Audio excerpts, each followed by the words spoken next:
ആകാശവാണി കണ്ണൂർ.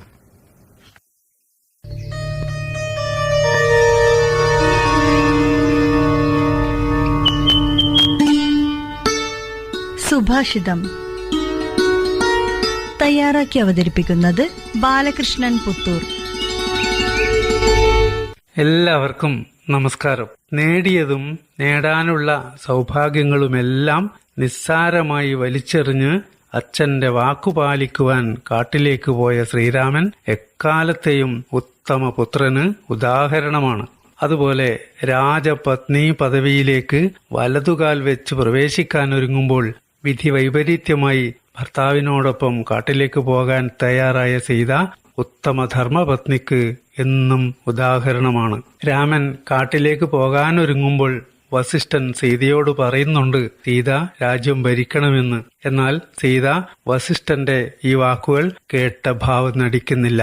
ആടയാഭരണങ്ങളെല്ലാം ഉപേക്ഷിച്ച് മരവുരി അണിഞ്ഞ് കാട്ടിലേക്ക് പോകാനൊരുങ്ങി നിൽക്കുന്ന സീത അഗ്നിശുദ്ധി വരുത്തിയ ഭാരത സ്ത്രീത്വത്തിന്റെ പ്രതീകമായി തിളങ്ങി നിൽക്കുന്നു. കൂടെ വനവാസത്തിലേക്ക് വന്നാൽ അനുഭവിക്കേണ്ടി വരുന്ന ദുരിതങ്ങളെക്കുറിച്ച് രാമൻ സീതയോട് ഇങ്ങനെ പറഞ്ഞു: ഹേ ദേവി, കല്ലുണ്ടു മുള്ളുണ്ടു കാട്ടിൽ പൈതാഹശാന്തിക്കുപായങ്ങളില്ല എന്നൊക്കെ രാമൻ പറഞ്ഞു സീതയെ വനവാസത്തിൽ നിന്ന് പിന്തിരിപ്പിക്കാൻ നോക്കുമ്പോൾ സീത പറയുന്നത് ഇങ്ങനെയാണ്: എന്നാര്യപുത്രൻ വനത്തിന് പോയാൽ പിന്നെ പുരീവാസമെന്തിനു വേണ്ടി. സീതയുടെ ഈ ഒരു വരി മാത്രം മതി സീതയുടെ പാതിവൃത്യത്തിന്റെ ശക്തി അറിയുവാൻ. ജ്യേഷ്ഠനും ധർമ്മപത്നിയും കാട്ടിലേക്ക് പോകാനൊരുങ്ങുമ്പോൾ കാട്ടിൽ അവരെ സംരക്ഷിക്കേണ്ടത് തന്റെ ധർമ്മമാണെന്നറിഞ്ഞ് കൂടെ പോയ ലക്ഷ്മണൻ ഉത്തമ സഹോദരന് എന്നും മാതൃകയാണ്. അതുപോലെ സ്വന്തം പുത്രനെ ധാർമ്മികമായി ഉയർത്തിയ മാതാവാണ് സുമിത്ര. ജ്യേഷ്ഠനും ധർമ്മപത്നിയും വനവാസത്തിന് പോകുമ്പോൾ അവരെ സംരക്ഷിക്കേണ്ട ഉത്തരവാദിത്വം സ്വയം ഏറ്റെടുത്തുകൊണ്ട് കൂടെ പോകുവാനൊരുങ്ങിയ ലക്ഷ്മണൻ സുമിത്ര മാതാവിനെ സമീപിച്ച് അനുവാദവും അനുഗ്രഹവും തേടിയപ്പോൾ സുമിത്ര മാതാവ് നൽകുന്ന ഉപദേശം ഇങ്ങനെയാണ്: രാമം ദശരഥം വിദ്ധിം മാം വിദ്ധി ജനകാത്മജം അയോധ്യ അടവിം വിദ്ധി ഗച്ഛതാത യഥാസുഖം. രാമനെ ദശരഥനായും ജനകാത്മജയെ അമ്മയായും കാടിനെ അയോധ്യയായും കണ്ട് അവരെ സേവിക്കുവാനാണ് സുമിത്ര ലക്ഷ്മണനോട് പറയുന്നത്.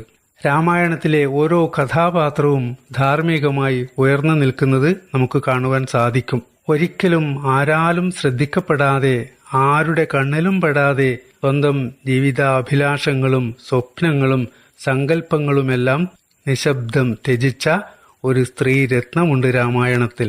അത് ലക്ഷ്മണ പത്നിയായ ഊർമിളയാണ്.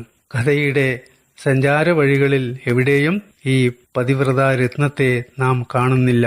14 വർഷത്തെ വനവാസം കഴിഞ്ഞു വന്ന ശ്രീരാമൻ അന്ന് രാത്രിയിൽ നേരെ പോയത് ഊർമിളയുടെ മുറിയിലേക്കാണ്. ഉറങ്ങിക്കിടക്കുന്ന ഊർമിളയെ 3 തവണ പ്രദക്ഷിണം വെച്ച് ആ കാൽക്കൽ രാമൻ നമസ്കരിക്കുന്നതാണ് ലക്ഷ്മണൻ കണ്ടത്. ഈ പതിവ്രത രത്നത്തിന്റെ തപസ് കാരണമാണ് 14 വർഷം ഉറങ്ങാതെ രാമനും സീതയ്ക്കും കാവലിരിക്കുവാൻ ലക്ഷ്മണന് സാധിച്ചതെന്നും രാമൻ അറിയാം.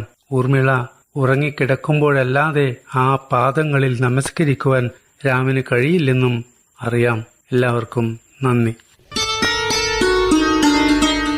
ഇന്നത്തെ സുഭാഷിതം തയ്യാറാക്കി അവതരിപ്പിച്ചത് ബാലകൃഷ്ണൻ പുത്തൂർ.